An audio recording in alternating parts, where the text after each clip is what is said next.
everybody, it's your pal JR, and welcome to Assume I'm an Idiot, the show where we take complicated topics and squeeze them into a juice box of pulp-free, idiot-friendly knowledge. I am the idiot. You're a moron! And on this podcast, we'll be exploring everything from silly fun facts that everyone should know to bigger, more complex stuff like nature, science, infrastructure, business, and so much more. Broken down without corporate talk or industry speak, so even a witless baboon like me can understand. So sit back, loosen up the bolts of your brain pan, and let's figure out how things really work without fluff, filters, or f***ery. Today's topic is something that nearly every single one of us uses, probably too much, and it turns out it may be using us right back.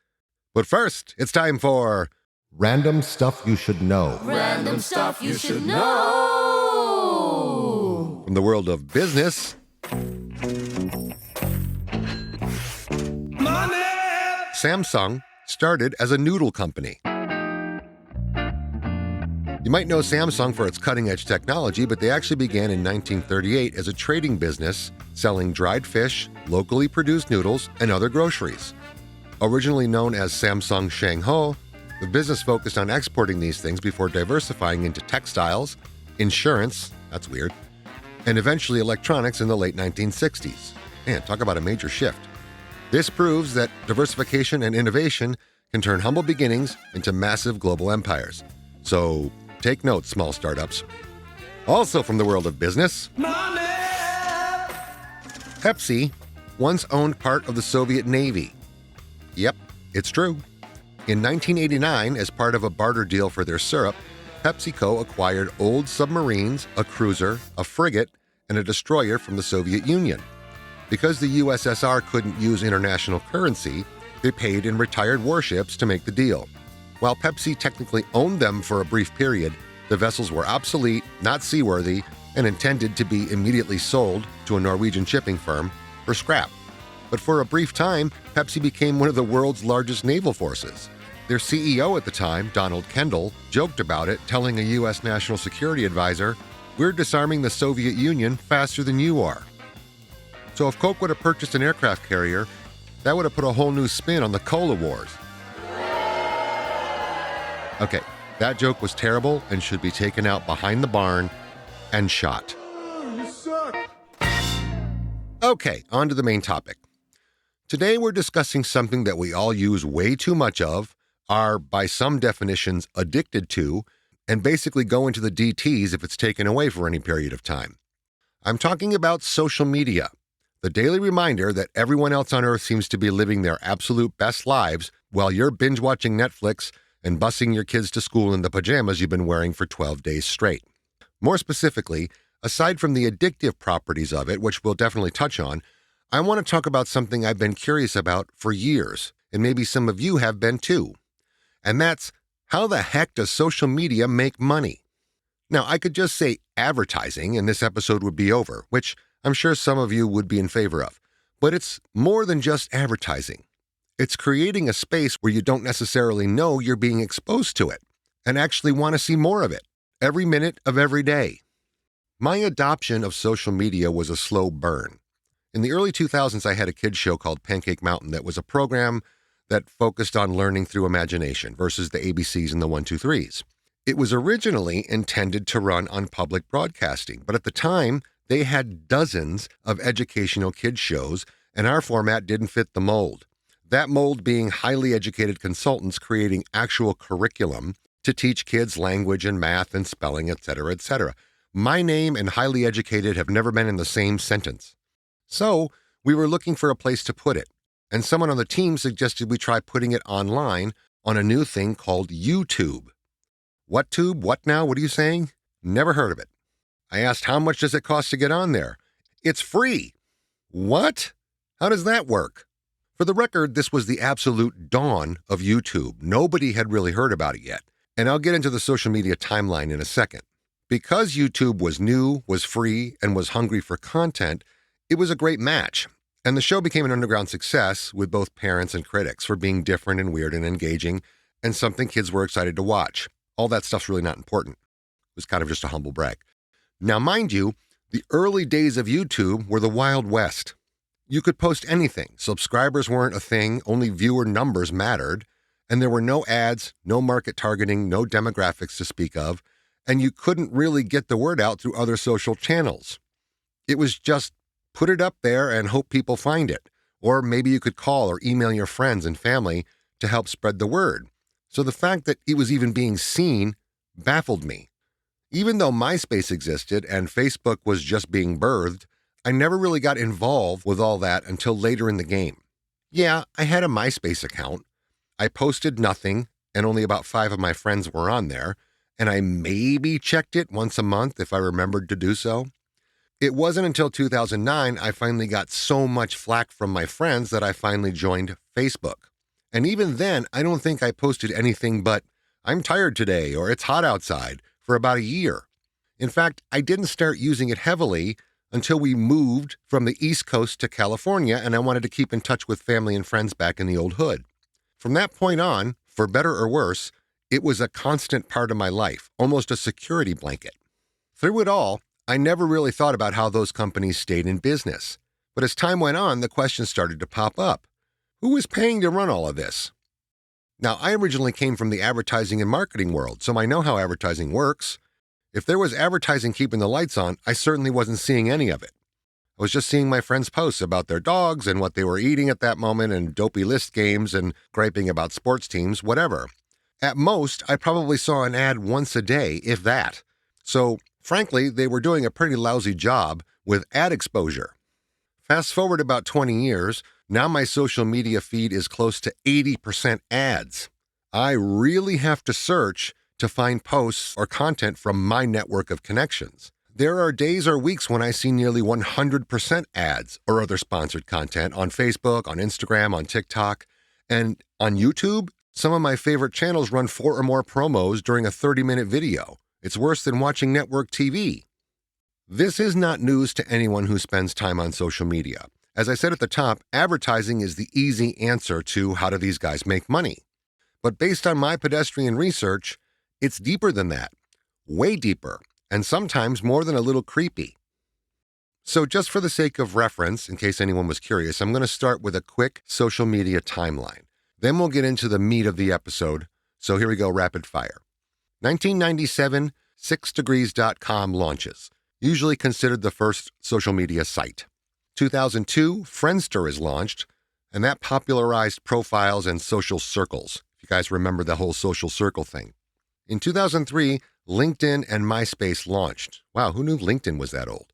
With MySpace emphasizing customization. That was their big claim to fame. 2004, Facebook launches. Originally the Facebook, initially for university students. Anybody who's seen the movie, y'all know the story, blah, blah, blah. In 2005, YouTube comes along, and this was really bringing video to the social web. Before then, you could put videos up. It wasn't very good. It was really difficult to use. YouTube made it really easy. For anyone who cares, the very first video was of a man touring a zoo and talking about elephants. Just good trivia that will never serve you any purpose. In 2006, Twitter launches, now X, although nobody calls it that, and that popularized microblogging, little short ditties. In 2010, Instagram launches, that focused on mobile photography. Snapchat launches in 2011. They were the first with disappearing content. Then there's a big gap for about 5 years. 2016, TikTok launches. That accelerated the move toward short-form video. Then we get up to the 2020s where it shifts to AI-driven feeds, live streaming, influencer, and creator content. Okay, that's the fast timeline. There were other failed platforms along the way, but those are the major players. So let's get into this. Let's get to the big question here. I don't pay for social media, so how are they making money off me? Here's how I would say it. You are not the customer, you're the product. Let that sink in for a second. Social media companies sell one thing and one thing only. They sell your attention.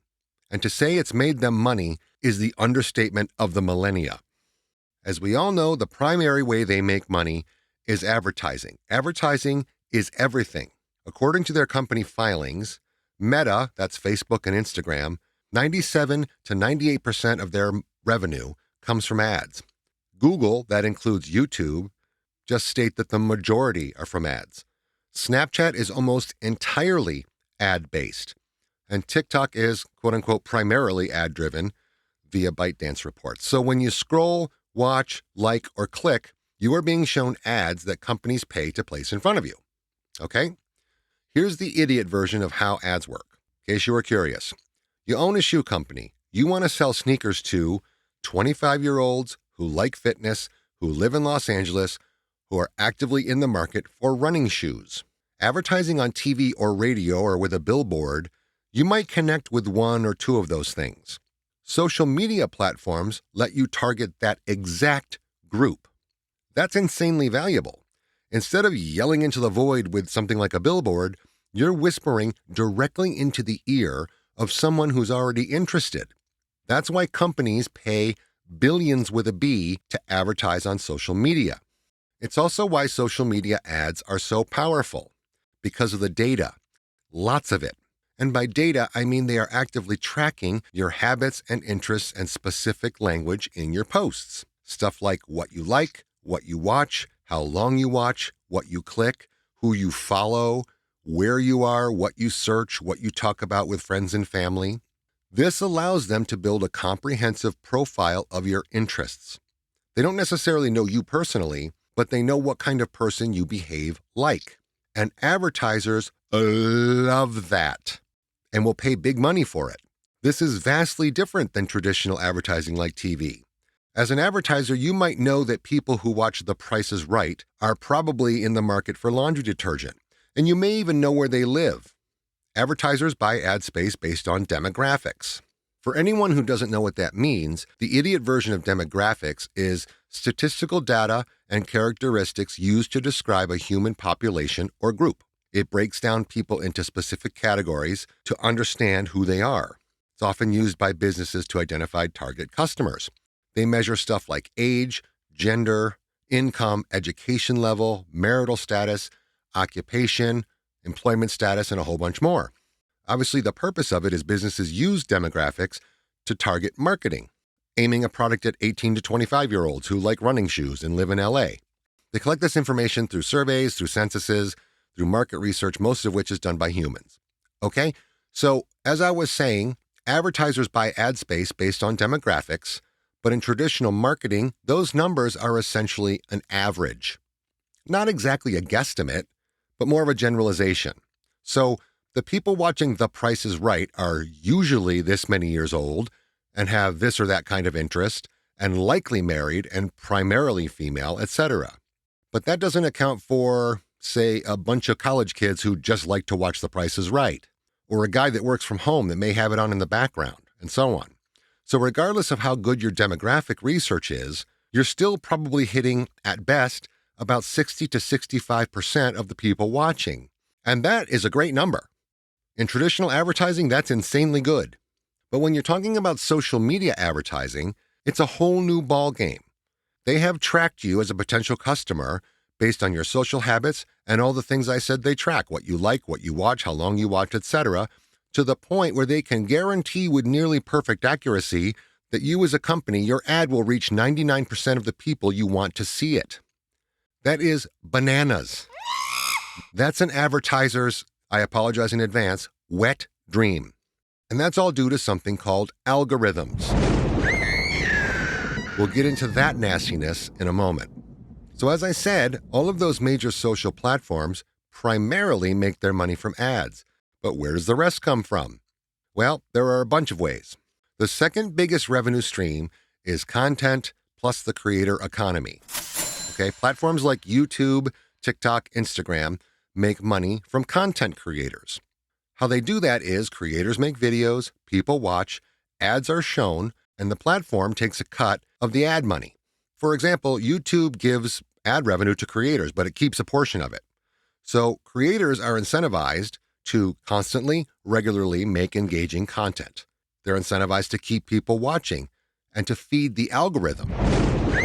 There's that nasty word again. And the platform profits from the attention loop. That's how long people stay there. The third way they make money is data value. That's selling your data without selling your name. That's a very important distinction. Most major social media platforms do not sell your personal identity directly. They don't say, here's Kevin's phone number and address, go sell him stuff. Instead, they sell access to categories of users. That could be confusing. Here's an example. Show this ad to people like Kevin who enjoy hiking and live in Denver. Your identity stays private, but your behavior is monetized. It has huge value, massive value. The fourth way they make money is paid subscriptions and premium features. Some platforms are adding ad-free versions, verified accounts, premium tools. We've all seen that stuff. YouTube Premium, X subscriptions, Meta verifications, Snapchat Plus. You pay not to see ads, which is kind of weird. Subscriptions are still a smaller percentage of revenue compared to ads, but it's growing pretty quickly. The fifth and basically final way is e-commerce and shopping. Platforms are increasingly turning into shopping malls. Instagram, TikTok, and others allow in-app purchases, creator storefronts. If you're an influencer and you have your own line of makeup, let's say, they let you put up a store right in the platform. So instead of seeing an ad and going somewhere else, you just buy it right there, which serves two purposes for the platform.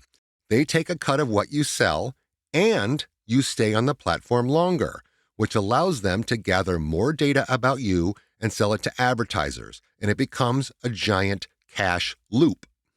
So that brings me to the secret sauce for any social media platform. Time.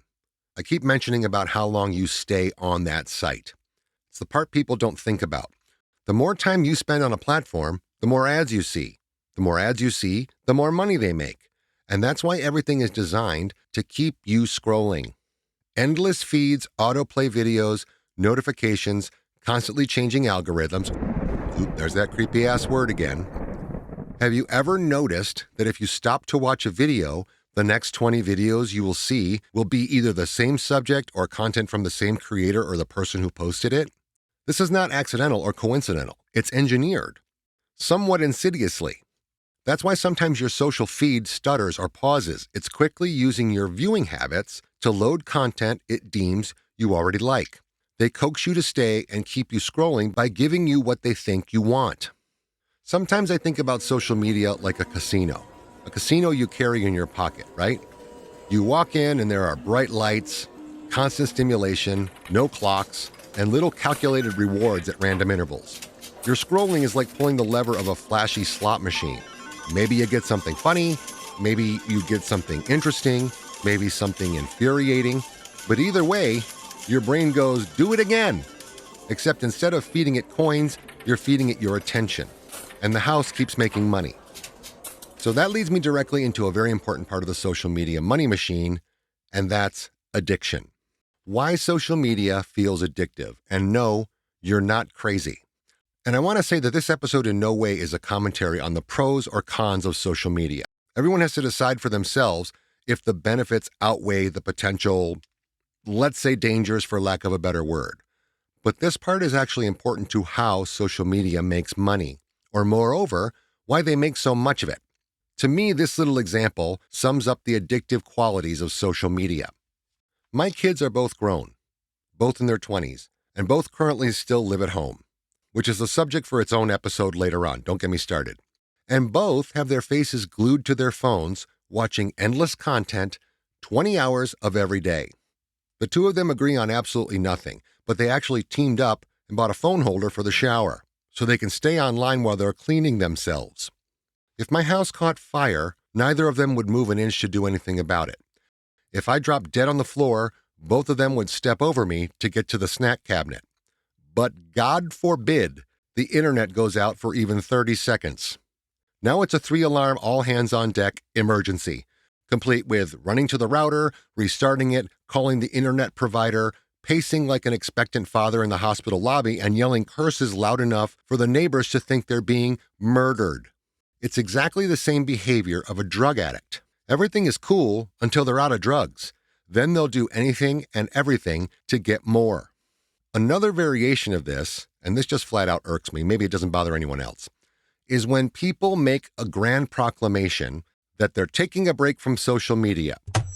Just wanted to tell everyone that I'm off social media for the foreseeable future. Good luck. I hope to stay in touch. Blah, blah, blah, blah, blah. It's always a huge public announcement. Then within 2 weeks, they sheepishly creep back on, hoping not a lot of people will notice, with a like on someone's post or their own post of something like, "I'm still off social media, but this is too good not to share," or "I don't want to be on here, but I need to be in touch with my sick mother," whatever. We all see you. We all know you're secretly looking at your feed, and we all understand. It's a kind of addiction, and it's hard to shake. There's an important lesson there, by the way, that you should never make those kinds of public announcements. You want to take a break from social media? Fine. Do it quietly. That way you never have egg on your face when you inevitably slink back in. And you will. It proves time and time again that even with the best intentions, people cannot live without at least a little hit of social media. Anyway, back to business. So social media makes money from your attention, which means we need to talk about the specifics of its addictive quality. Why is it so hard to put the phone down? Why do you open the app for, quote unquote, just a quick check-in, and suddenly it's 45 minutes later and you're watching a guy build a house out of mud and eggshells? Let's break that down. As I said, your brain loves rewards. Your brain runs on a chemical called dopamine. Dopamine is often called the pleasure chemical, but that's not exactly right. It's more like the pay attention, this might be good chemical. You get dopamine when you laugh at something, when you learn something new, when you get a notification of something positive, right? You just got your letter to be accepted into college. Somebody likes your post. It's your brain saying, "Hey, that was great. Do that again." A dopamine hit is not too different from a mouse learning that if he taps a lever, a food pellet will come out. A small action delivers a small reward. So they'll do it again and again and again. Also, not unlike the way dogs learn how to do tricks. Yeah, it's food versus satisfaction in your brain, but the principle is generally the same. This is why I reference the casino or the slot machine effect. Here's where it gets interesting. Social media doesn't give you a reward every time you scroll. Oh, no. Sometimes you see something amazing. Sometimes it's boring. Sometimes it's hilarious. Sometimes it's chaos. That randomness is key. Psychologists call this variable reward, and it's the same principle used in slot machines, in gambling, in loot boxes that you order from game companies, whatever. Because your brain thinks the next scroll might be the good one, so you keep going. That's the basis of a gambling addiction. I lost on that hand, but I might win on the next one. All of us, especially me, have said to ourselves, okay, I'm just going to watch one more video, then I'm seriously getting back to work. An hour later, it's lunchtime, and you haven't done squat. You all know what I mean. Another addictive principle is the infinite scroll. Like I said, that's not by accident. Endless scrolling, autoplay videos, pull down to refresh, right? You swipe down to make the thing refresh. It used to be in the early days of, let's say, Facebook, that you'd reach a point where there were no more posts, right? No more content. That has very intentionally all changed. Endless scrolling, autoplay, etc. weren't designed to be convenient. They were designed to remove stopping points. There's no end of the page anymore. No natural moment where your brain says, okay, I'm done. So you just keep going forever, very much by design. Then there's social validation. Social validation is powerful. Humans are social creatures. We care what other people think. Even those who say they don't, yeah, you do. So when you post something and you get likes or comments or shares, your brain goes, man, that felt good. Let's do more of that. It's not a weakness. That's human evolutionary wiring in your brain. And by the way, for anyone who says, I don't care if anyone likes or comments on my posts, bullshit. It is clinically proven that we get a dopamine hit whenever people interact with our posts. Multiple studies prove it. Google it. You can find it yourselves. It's a vote of confidence that your words or thoughts or pictures are good and important and popular. So cut the too cool for school crap. We all see you reposting stuff if you didn't get any likes or hearts or virtual hugs. Okay? We all see it. So just stop it. All of these systems are designed this way on purpose. Now, some people say it's not like a cartoon villain. I somewhat disagree. But in a business sense, they're designed this way on purpose. Remember, more time on the app equals more ads seen equals more revenue. So companies invest heavily in all the ways possible to figure out how do we keep people engaged just a little bit longer. Social media to me is like a bag of delicious potato chips where you say, I'll just have a handful. And then 20 minutes later, you're looking at an empty bag thinking, how did this happen? Instead of a bag full of chips, it's your time. Is it actually the true definition of addictive? Yes and no. It's not identical to chemical addiction. There's obviously no external chemical influence, but there is internal chemical reactions, and it absolutely can be habit-forming and highly engaging. So it's not forcing you to stay, but it's doing everything it can to make leaving harder. So it can be as dangerous as any other addiction. And it feels addictive because it combines that dopamine-driven reward, unpredictable content, social feedback or social acceptance, and no stopping cues, all wrapped in a system designed to hold your attention. So when you combine all that, you get a business model that profits from your time. Now you understand the full machine. They don't just show you ads. They keep you there long enough to show you a lot of ads. And because there's a potential for that dopamine hit, you don't mind seeing all of them. It's just something you need to put up with to get your fix. Anyway, this transitions back to why these companies are so valuable. Because attention is scarce. There are only so many hours in a day. If a platform captures millions or billions of people's time, that's a gold mine. Meta generates over $130 billion in annual revenue, largely from ads. That's because they've mastered capturing human attention at scale. Plus, they've used pinpoint data about your habits, your location, your likes and dislikes to be able to tell advertisers, we guarantee you will reach Kevin with this ad. That allows them to charge a premium for the ad space. It's unlike any other ad medium. You can't make that promise with a TV commercial or with a billboard. Social media is the only platform that can make that guarantee. Although, the jury's still out on whether or not they're selling your social media data to other advertising platforms. But I don't have any verified information on that, so I'm going to leave it alone. As a company spending on marketing, you're no longer throwing darts and hoping to hit your target, because now your target is within arm's reach. You can extend your arm and place the dart in the bullseye. That's because of a thing I'm going to talk about next. Okay, we have to address something that's icky and, in my dopey opinion, nefarious that I've already mentioned a few times, and that's algorithms. What the hell is an algorithm? Let's start with a simple definition. An algorithm is just a set of rules or instructions a computer follows to decide what to show you. That's it.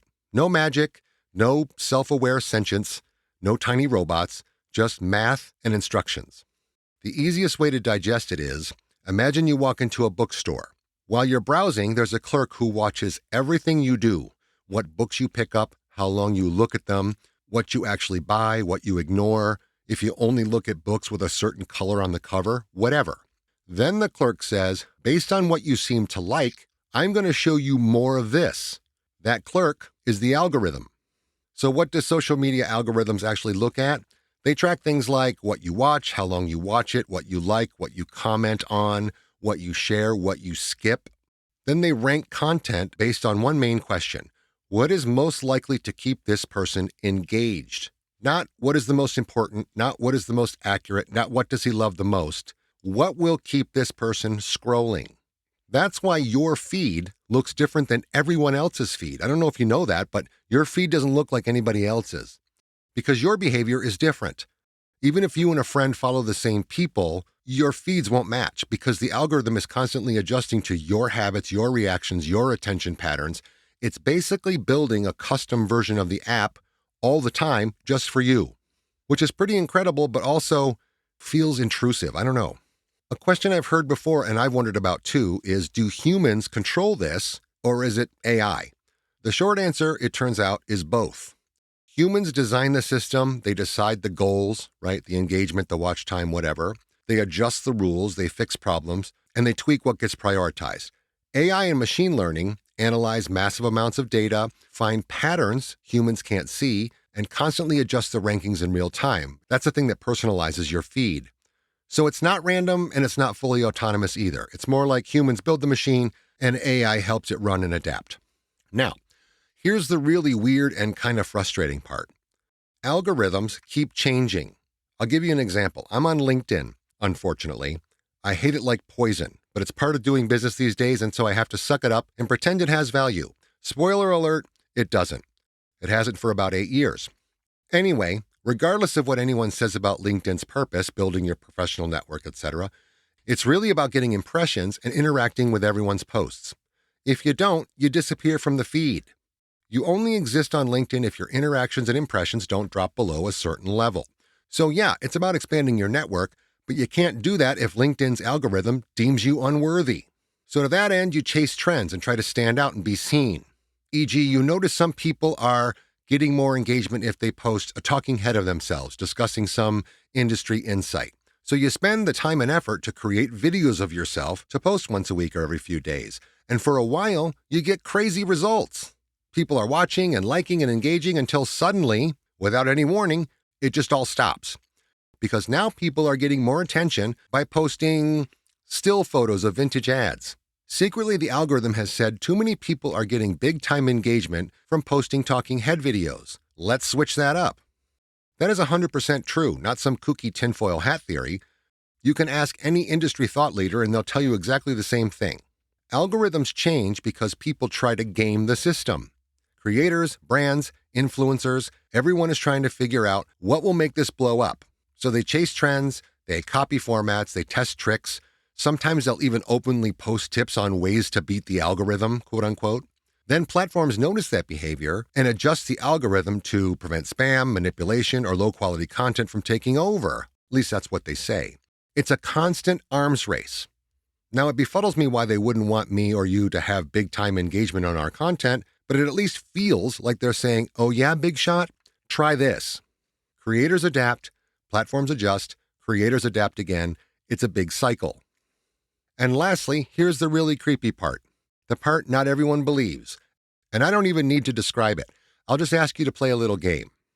Without even having a social app open, just for fun, start loudly saying stuff like, man, do I love green sweaters. I really need to buy me a green sweater. I wonder what stores sell fluffy, cozy green sweaters. Then sit back and watch the fun. By the way, this also works if you say it near an Alexa or other virtual assistant. Don't ask them directly, that's cheating. Just have a conversation within digital earshot. I don't have an opinion on it one way or another, just let me know what happens. Those that already know what I'm talking about, all the quote-unquote workarounds that can prevent this from happening, yeah, the platforms are way ahead of you, and the trick already doesn't work by the time you hear about it. And all of this, by the way, comes from an anonymous insider in the social app world who wants to stay that way, so I'm going to leave his name out of it, or her name out of it, but just try it and see what happens. But anyway, to wrap up the algorithm mishigash, an algorithm is a rules-based system powered by data, shaped by human decisions, optimized by AI, and its job is simple: show you more of what keeps you engaged and feed it into the money counter. When you add up everything we just talked about, the business model, the addictive design, the attention economy, the clever algorithms, now you understand why your feed looks the way it does, why it's so hard to look away, and how social media is a trillion-dollar industry.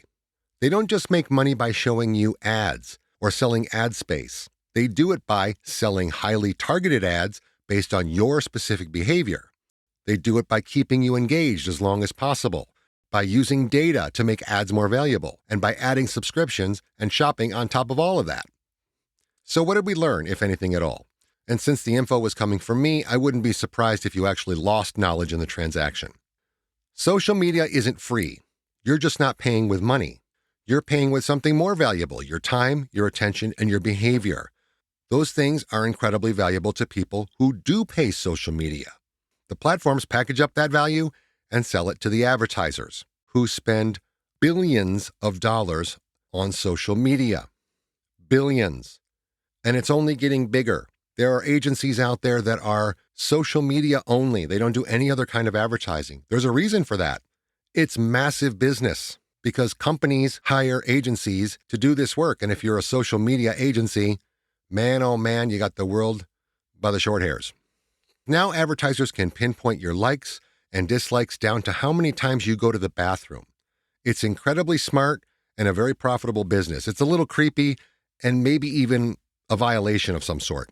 But it's a profit machine that will continue to work and grow as long as humans succumb to natural, hardwired instincts and satisfying chemical rewards in the brain. Is it good? Is it bad? That's really not my place to say. It's different for everyone. But one thing's for sure. The chemistry in my brain reminds me every single day that I didn't buy Facebook at $38 a share. Big, dumb idiot. What an idiot! That does it for this time. I appreciate you listening. I hope you learned a little something, or at least got you thinking. Our email system is still on the fritz. At least that's what our Crackerjack Tech guy tells me. So if you think I'm an even bigger idiot than I claim to be, want to tell me everything I got wrong, or have a cool topic you want us to explore, drop us a line at our temporary email, roughtumblemedia@gmail.com. That's rufftumblemedia@gmail.com. Oh man, how I hate reading that whole thing. Ugh. Be gone, temporary email. Join me for another upcoming episode of Assume I'm an Idiot. I'm your pal JR. Catch you again soon.